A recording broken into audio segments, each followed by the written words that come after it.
All right. Good evening, everybody. Welcome to this month's episode of the Lasu CBT monthly Azure webinar. So my name is Kazim Adegwega, and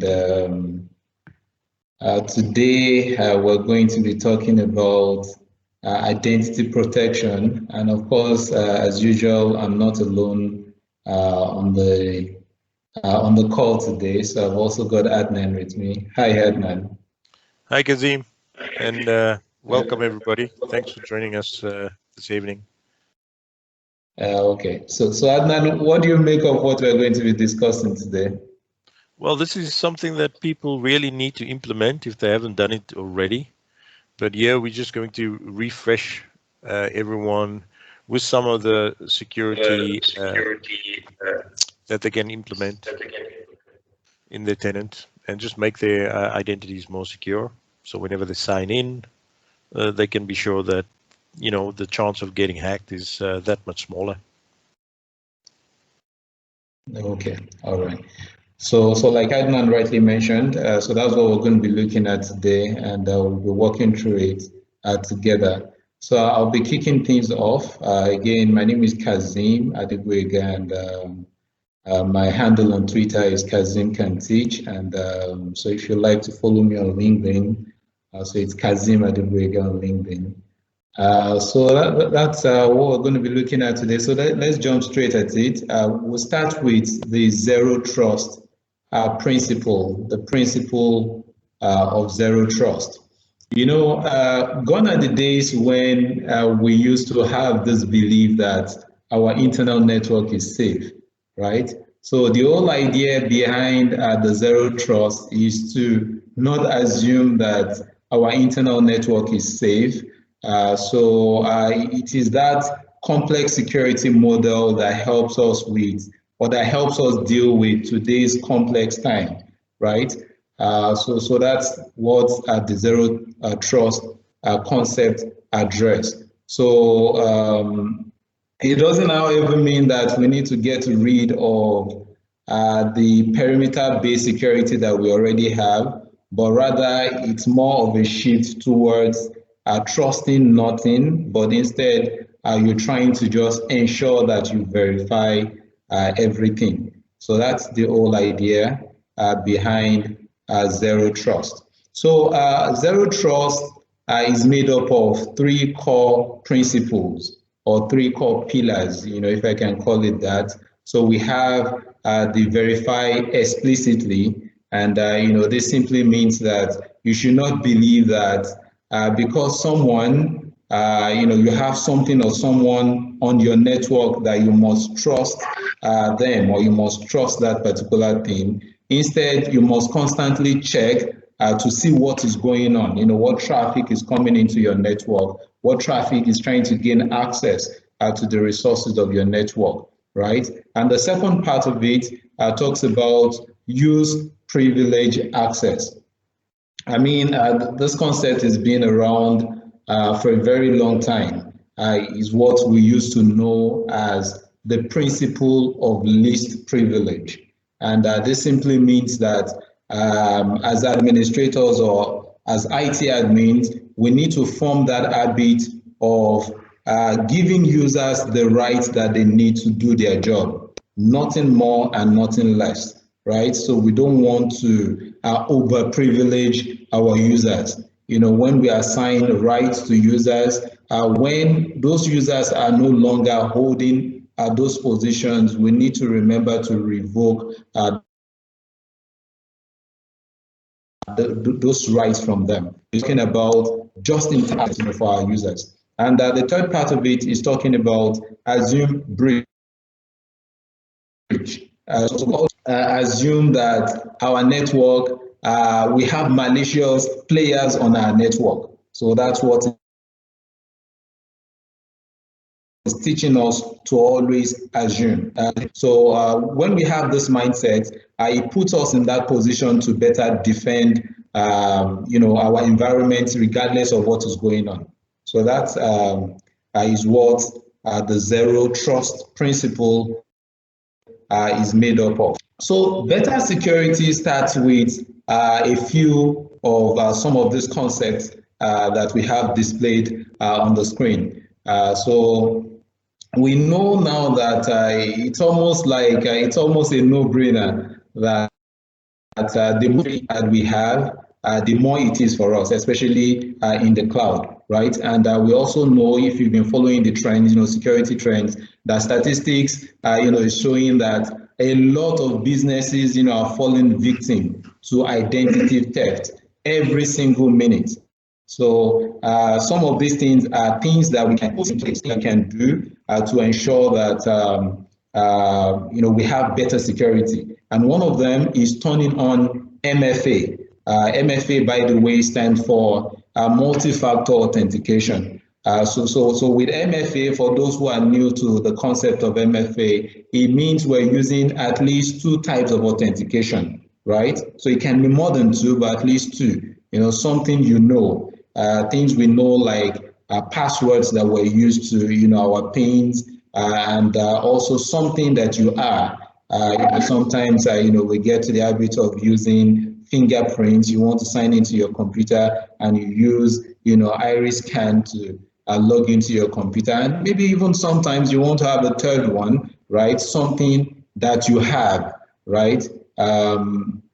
So like those tokens that we usually have with when we have to log into our bank accounts, So, and you find out that those tokens are automatically being changed, then it comes up with a random number that gets automatically changed every so often, say every 10 seconds, for instance.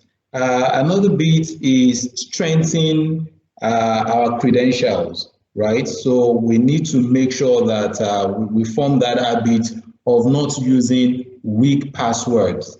When we use weak passwords, then it means that intruders can easily guess those kind of passwords. Or if they happen to be on your network, or they happen to have access to your tenant, let's say, so they might want to run some kind of tools to hack the passwords that you have sitting even in the cloud, in the Azure AD cloud, right? So you want to make sure here that you're using a good password.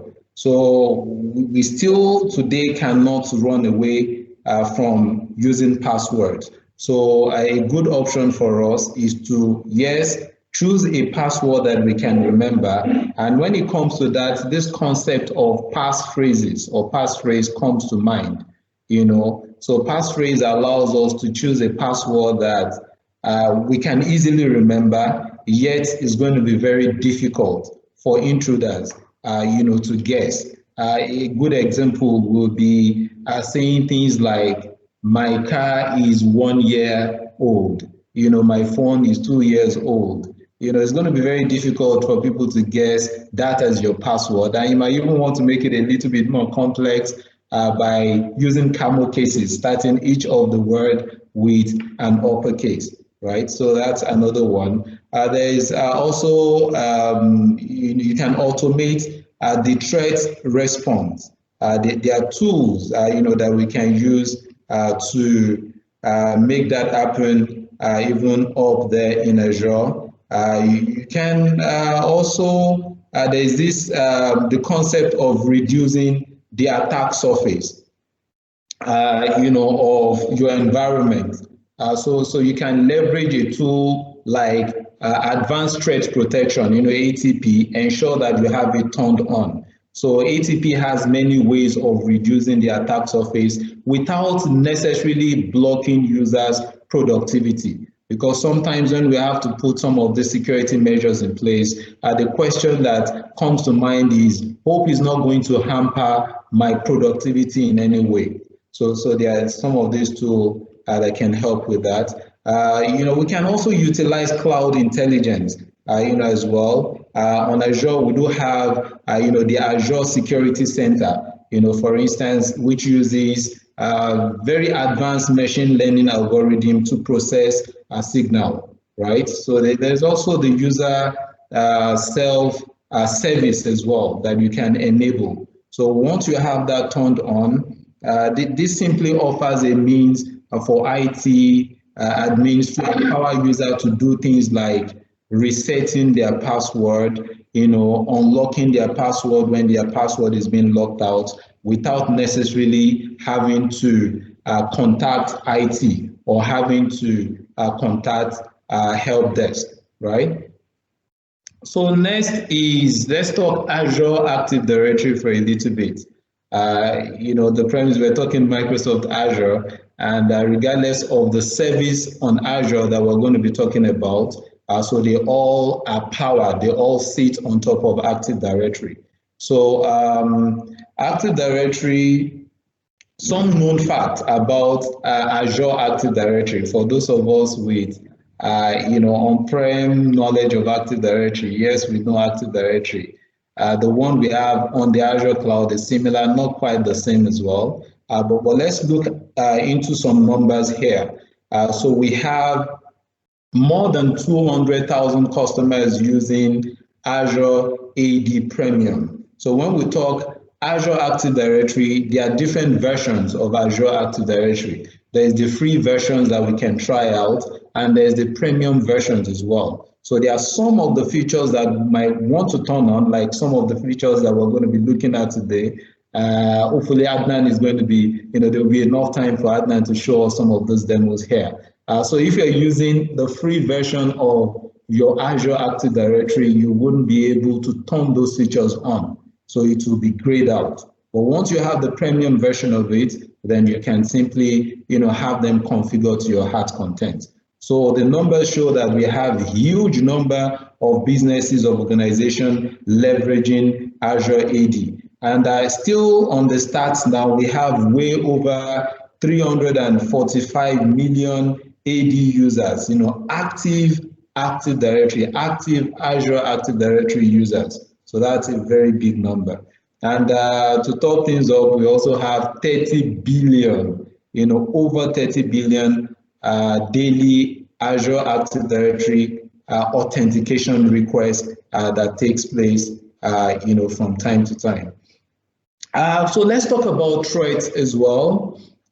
For threats, there are some of these threats. We have a whole lot of them, but some would categorize, we're just trying to sum things up here. So we have some of them as, the top threats that we have to our Azure environment. Not even necessarily Azure, even on-prem too, some of these are considered, very known threats.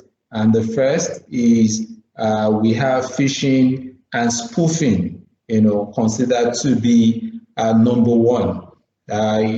Spoofing and phishing are both designed, the intruders have designed them with the main motive of stealing our information, right? Although there's a difference between the two. So when we talk about phishing is an attempt to trick you into providing sensitive information that you ordinarily wouldn't have given out, things like your password,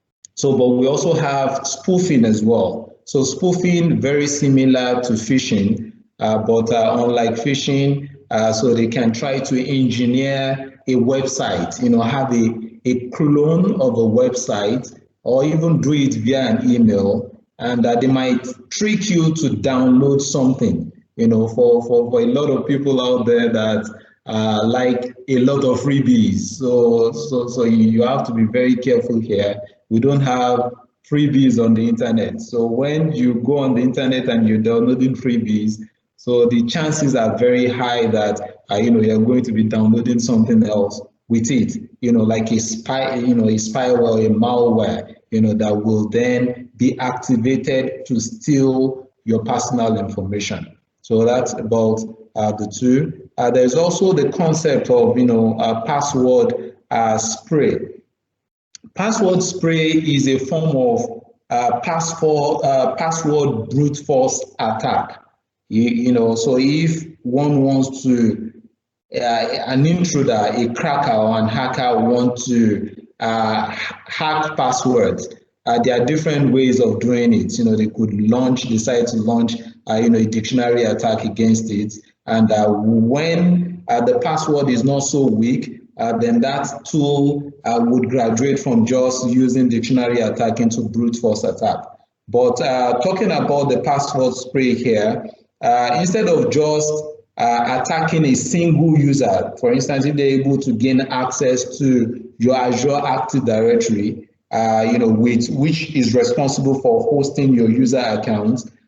So they are not just going to be targeting one user here. So all the users in AD get targeted, while at the same time, the intruder, the person trying to wreak the havoc, is also mindful of avoiding lockout because they are very smart. They are aware that you might have some of those measures already in place.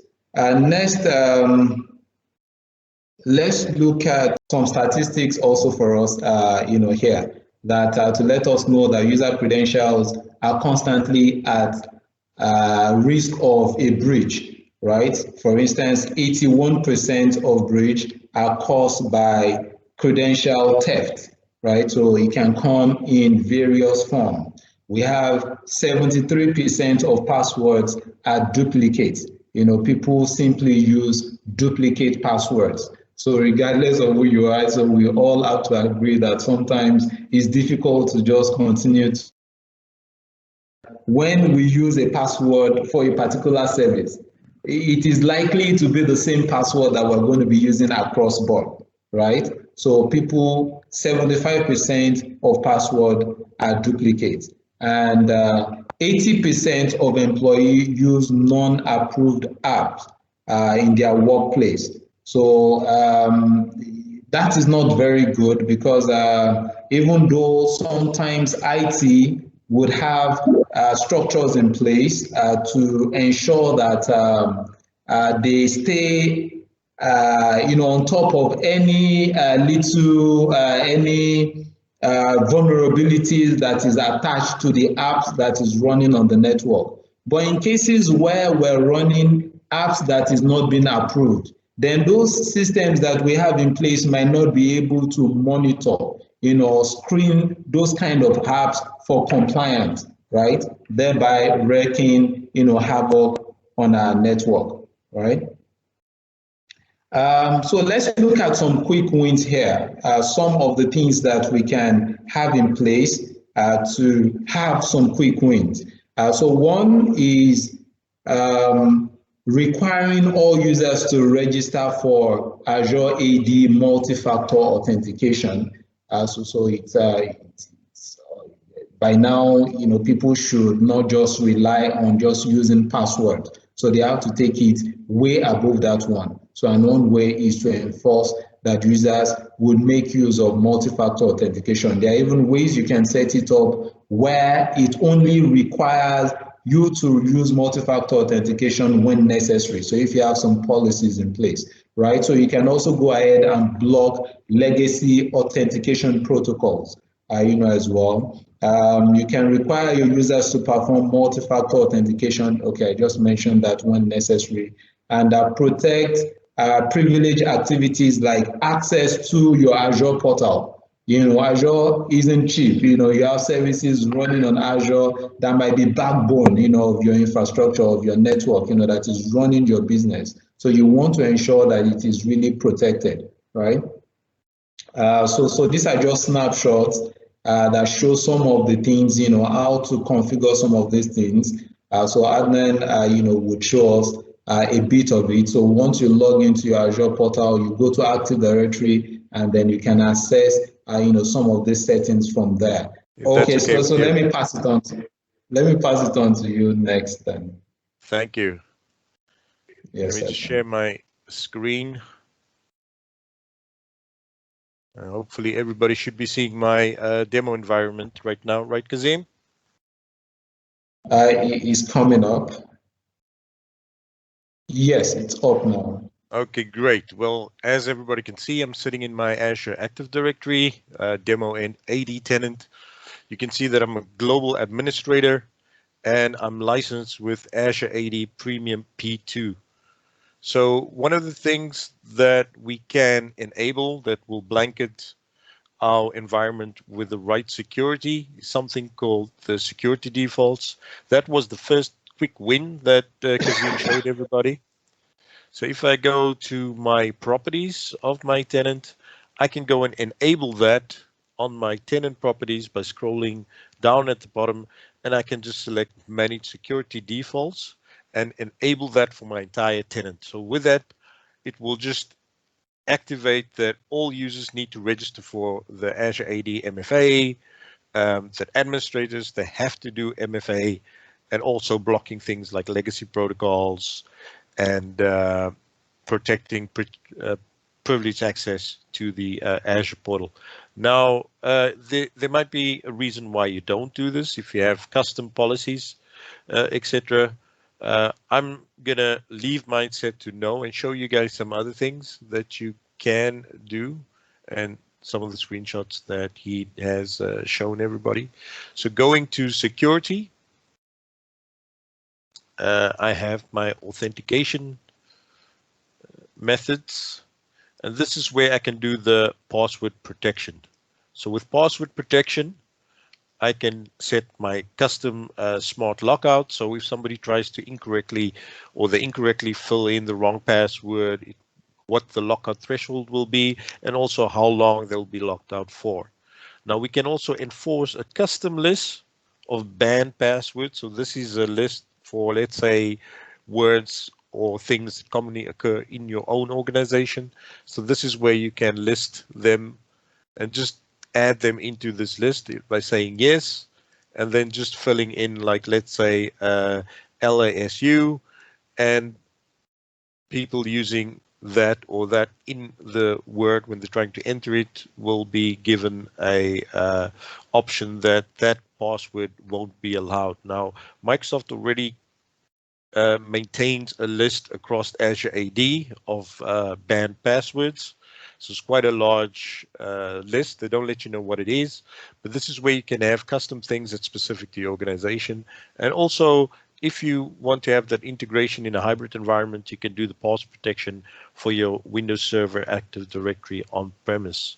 So Kazim mentioned about password lists and using, I'm just going to not save that for the time being, but this is where you can go and enable things like FIDO security keys if you want to use password lists, or the Microsoft Authenticator app or text message for your different MFA or authentication methods that they are allowed to use within your organization.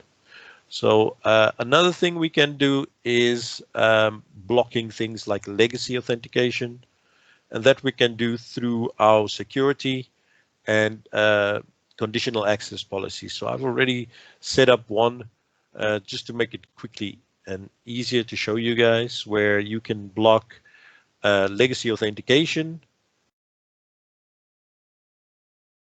So we can select your specific user group. Also, I've selected high security, or this could be all users, etc. And then it could be all applications and condition. You can see by condition, some of the options, or the only options that I've configured is my client apps.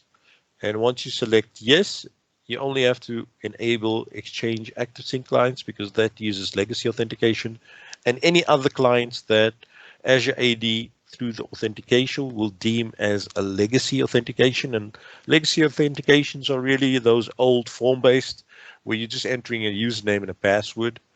And the problem with the legacy is you can't do or enforce MFA challenge for that. So in order to first find out which applications or systems are still using legacy authentication, which clients are still alive, you can report on it. And once you find and fix those systems, you can then enable it so that it's active in your environment, and to just avoid that legacy authentication in your organization. So the access that you want is just to block access. So at the same time, you can have different options, require MFA and things like that. But just to block legacy, you just set it to block.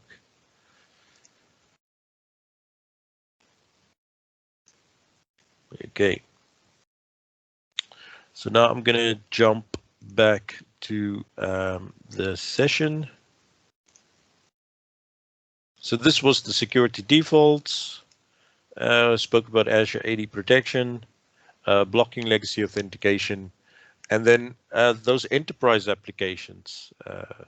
Sometimes, you know, when you also on your phone or on your computer, you trying to add an application, or you're going into a website, you're adding an application, you're signing in, and just trying to request permissions of your Azure AD or your user properties, etc. Now, sometimes these applications can ask for too much rights, and you as administrator or managing the Azure AD tenant, you should manage the rights that those kind of people would get. Now, generally, you don't want to give an application too much rights, right? Not full access to calendars. For example, the sign on my left, you can see permissions requested, and then also the approval required. And generally, you want that an admin needs to give approval if employee needs an application. So the admin gives consent once you find out if the application is secure, or the user can request approval. Now, the quick win here is where you can just go to your enterprise applications. So let's say you have an application, you go to enterprise applications, and you just go and select the application. And user consent. Sorry, and I still have the slides on. Oh, okay.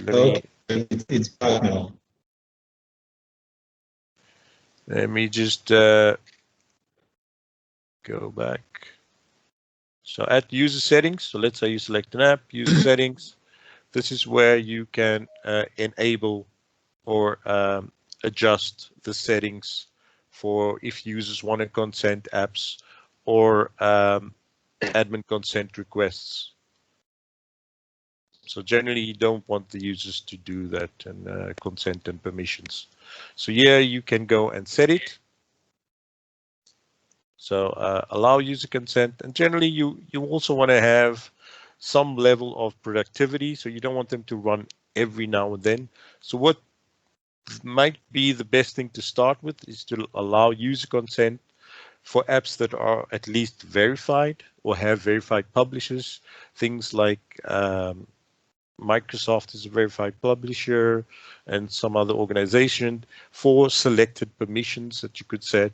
And then at the same time, you don't want them to allow group owner, and that's something that you might want to, first investigate in your organization how far you want to detail these steps. So generally, you'd set that to do not allow group owner consent, or you can only for specific group owners, etc. But this is definitely something that you want to go and look at. Otherwise, you're going to have to look at permission classifications and then just, filter on specific permissions for APIs that are integrating with your Azure AD environment. So hopefully that is clear for everybody, where you can set the application permissions. So I'm just going to jump back to my slide deck. So this is the screenshot that I've shown you. Now, one of the ways that you can maybe see which applications are already giving too much permissions is through Cloud App Security. Now, Microsoft Cloud App Security is a cloud product that really investigates which applications are running in your organization, the use within the organization, also what the permission levels are. So with any applications that you do have, you can filter in Microsoft Cloud App Security for the app permissions. So you can look at the permission level where the app is trying to get a high level of security permission, and then it will show you all those applications, for example, like the one I have over here. And this is where you can either directly go and block the apps a year, and then reevaluate the application use and how you want to set that within your organization. So just in the beginning, we looked at some of the security controls, and a big part of the security controls. So we just looked at, the passwords, securing your passwords, and also decreasing your footprint. Now we're going to look at the automation part of identity protection. And this is where Azure AD Identity Protection comes with actionable insights based on the authentication requests that the Azure AD Identity Protection Service through their connected intelligence looks at all your users and the use of those accounts within your organization, where they're logging in, which applications, which clients, and the artificial intelligence will look at those different authentication sign-ins and evaluate the user risk and also the sign-in risk. So based on the algorithms and the intelligence that they have, they will then take action and send an alert if their action is deemed risky. So you can have low, medium, or high, and then depending on how you automate that within your organization, you can then be alerted on, let's say, high incidents and immediately block them. So automatically remediate those threats. For example, block the user, either disable the user account so that they can't log in anywhere. Now, all you need to do that, we already mentioned premium Azure AD. So you definitely need premium P2 to be able to utilize those actionable insights. And this is through different policies that you can set on your vulnerabilities and your risky accounts that are detected within your investigation. So risky events, and apply those risk-based conditional access policies. So this is just a quick screenshot of what it looks like. So you get a nice overview and a dashboard of any users that are deemed risky.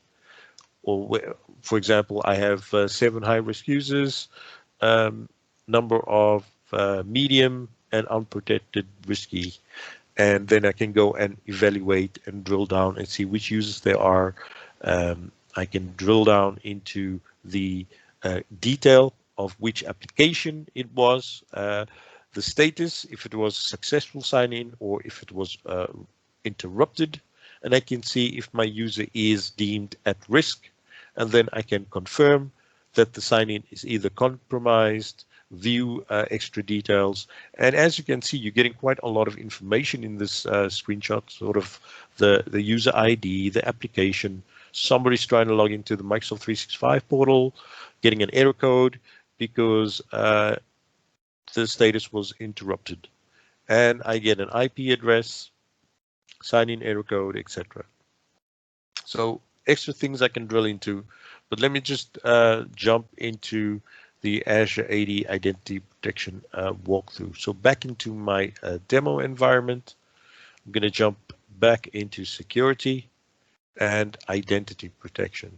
So identity protection, I get my dashboard, and this is where I can go and look at my reports. I can see the risky users.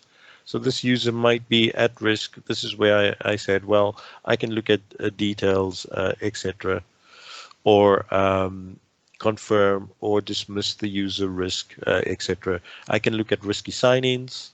I can also see any detections of risky events. And this is also where I can go and set policies based on what the intelligence finds. So I can set up an MFA registration policy here where I can enforce a specific group and require them to be registered for Azure AD MFA. So basically the same thing that configuring those security defaults that I showed you guys earlier. And I haven't enforced this yet. At the same time, it evaluates based on user risk and the sign-in risk. So first looking at my user, I can specify a policy and base my actions on the risk that I deem to be acceptable or not acceptable, and then to either grant access or block access to my users. So I've selected a group of specific users. So wherever the risk is deemed high, I want something to be enforced. And that enforcement or control is to then immediately block access. So once again, this depends on your environment. You might want to have it from medium and above if you have a very secure environment. So you've already fine-tuned all your security settings. For example, you have IP address locations and office and everything set up, so you know that they are definitely valid if it's low, and the minute it's even medium, you want to block that access. Or maybe it's medium, but you, instead of just blocking access, you want to allow access and require, let's say, a password change, so an extra check for somebody to enable. But I just selected high, and I just immediately want to block access for my users, and I want to enforce that. So whenever any user risk is detected and deemed high, it will block access. Same thing for my sign-in risk. So if I've got a specific sign-in, and once again, if the control is high, I'm immediately blocking access based on what the identity protection service will detect. So going to normal user, I'm just gonna, I'm already signed in over here, so this went well. So once again, I can sign in, and this is a trusted environment. And let's say I want to sign in into a trusted environment. And just type in my password. Actually, I had a lot of problem with passwords early on. So trusted, and it immediately allows me to sign in, no problems. But let's say a hacker gets a hold of my account. Somebody's trying to hack my account, and it's something that the system hasn't detected before. Now, I don't have to be signed out. I could still be signed in over here. But let's say somebody's working in another country, got a hold of my credentials, and is trying to sign in to my environment over here. So I'm just going to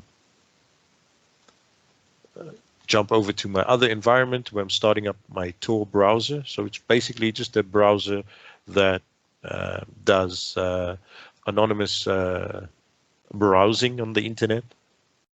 So it's just starting up. And then I'm going to try and log in. And if everything works out, it should immediately block access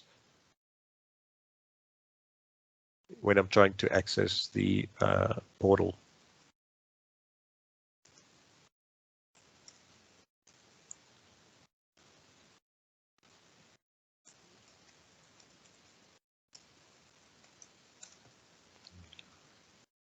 I'm starting to go in.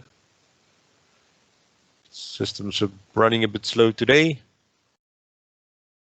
So I'm going to sign in.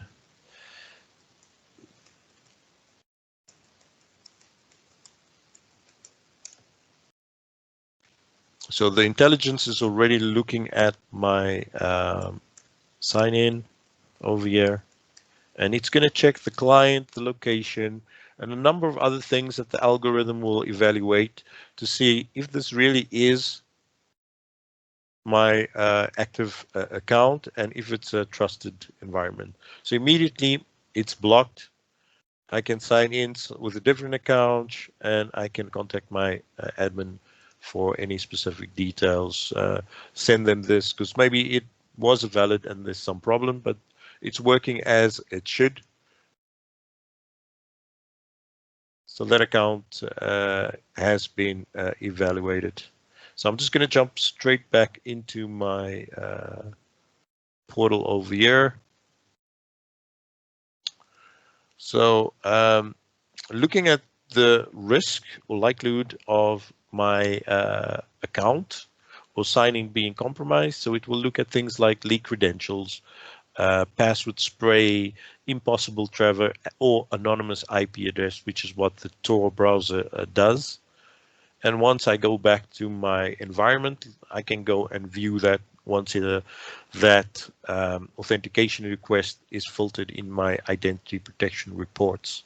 So just looking at the way we're working right now, things of COVID, people working from home, different locations, people not being able to travel, all the different policies that you can go and set. So things like your sign-in risk policies that you can configure, your MFA registration policy, and some of those things that you can go and set. So the system will really just look at all the different authentications, utilizing things like investigating it, risk assessment, the policy enforcement, and the automated remediation if it's blocked, or popping up an MFA, and getting all that information in real time based on the session risk, whether the session is allowed. And just to show you guys quickly what the machine learning specifically look for, things like password spray. So that's something Kazim spoke about earlier.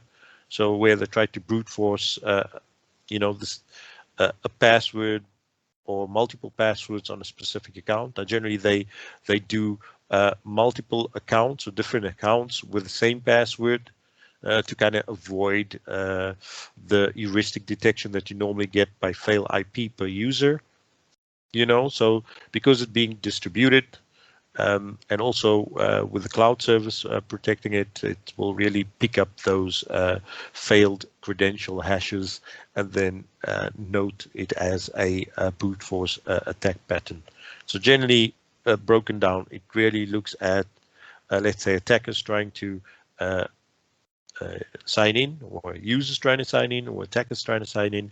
The algorithm or machine learning model will look at a number of different things. So things like behavior, IP reputation, user agent reputation, request attributes across millions of IPs and user agents that are profiled daily, and that check will be done. And if the user is not under attack, there won't be an alert kicked off, and the user gets to sign in. If it's not the user, so the system seems that it's a compromised user, it will be marked as compromised, and won't be able to sign in. Or depending on how you've enabled that policy, it can just request another pop-up for MFA, for example. So that all depends on how you set it for blocking access or granting access. So we can enable things like zero trust. So based on the risk-based policies, so the user sign-in risk or the session risk, we can trust that sign-in based on its risk value, right? So I can set up a conditional access policy, much like the same policies for blocking legacy authentication that I showed you guys earlier, where you can go and block a specific application or all the cloud apps based on the conditions. So I'm just going to jump quickly into my portal over here. So going to security, conditional access, I've already set up my block sensitive apps. Excuse me. So drilling into this conditional access policy, once again, you specify all users or a specific group of users, include the specific apps, and then based on the condition would be the user risk and the sign-in risks. So based on things like if my user risk is high, like I've said it, once again, depending on how you want to evaluate that within your organization, you can also include medium, or the sign-in risk. So every time the account is signed in, configure it, specify that as high and medium in this case. Once again, you can also specify things like platforms, for example, for that conditional access policy. So I want to block access. So once again, I can also grant access and enforce another MFA check. Or if it's a device that the user is trying to use, it needs to be hybrid Azure AD joined or require approval or multiple controls or password change, for example. And then I can enable this policy once I've selected everything and I've already enabled it to report only instead of blocking everything, just for demo purposes. But you generally want to first report on specific policies in case there's any unexpected behavior, and once you see that it's working as corrected, just enable that policy. So another thing that you can also provide your users is to have them check, regularly, so they can check their own sign-ins and evaluate if they see a sign-in on the My Sign-in page on their account page, properties, where they can specify that it wasn't them if they notice a sign-in of the account in something that they don't deem themselves. And there's also these different graph API calls that you can make. Risk APIs for Microsoft Graph, where you can get the real-time detections, create policies, and also manage things, for example, in these options over here. Now, some of the alerts that you're getting, and also just jump ahead. Some of these alerts can be fed into your Azure Sentinel or evaluated through Defender ATP, other cloud security products for more extensive security protection. So you might want to see the entire threat chain, and you can, utilize these things and analyze the entire, from the account being compromised to the device or endpoint protection, Defender for endpoint, the application, or also Azure Security Center based on if you're utilizing cloud service. Things like working on your identity secure scores, where you can improve your security posture within your environment. So just going through this list, making sure that you enable as much as you can, or maybe you want to enable a specific type of security control. You can just go and evaluate them by utilizing the Microsoft Secure Score, and it will just give you a value based on how secure you are based on other companies in your own type of industry. So the next steps, or just to recap that we spoke to you guys about this evening, is to really make sure that everybody's using MFA. It's as simple as just enabling the security defaults. And what I've just shown you guys before is to work on that identity secure score. Try and enable as much as you can within your company requirements. This is something that you definitely need to utilize to enable that you have things like identity protection and all the other nice must-haves for security. Azure AD Premium P2 gives you the automation. Review those identity reports continuously. It's still something that you will have to look at from time to time and evaluate if somebody is indeed compromised. Generate those user and sign-in risk policies in your environment. Have a look and see if you need to go down as far as medium, or if high is maybe good enough. And something for even hybrid environments is to enable the password hash sync. So one of the things that password hash sync really is good at is preventing things like leaked credentials, or those databases of usernames and passwords that sometimes Microsoft third parties find in the internet or dark web, that people try to sell across of information of organizations. Password async in hybrid mode prevents leaked credentials being utilized by having the sync in the cloud. And things like using conditional access to block things like legacy authentication and utilizing conditional access for zero trust. Now, most importantly, I guess, would be to just inform your end users and people that are using your systems to evaluate and report on things like risky sign-ins that they see in My Sign-In, and things like self-service password reset, also part of Azure AD Premium P2, allowing people to reset their own passwords, and also moving towards maybe a more passwordless with FIDO keys or some other third-party authentication method. And the best part really is to look at your identity governance or implement identity governance in a whole. So look at things like access lifecycle. Maybe somebody doesn't need access continuously, maybe only for a short period, and try to set up things like access reviews where rights to specific security groups is reviewed on a schedule. So group owners can evaluate if certain identities still require access, etc. And that's really just good housekeeping and homework for everybody. So Kazim, is there anything that you would like to add? Because I've pretty much just completed everything. Yes. Thank you very much, Adnan. I think because of time, we might just as well stop here. And I can see there is a question from Abdul Kadri. He has a few questions you would like to ask you.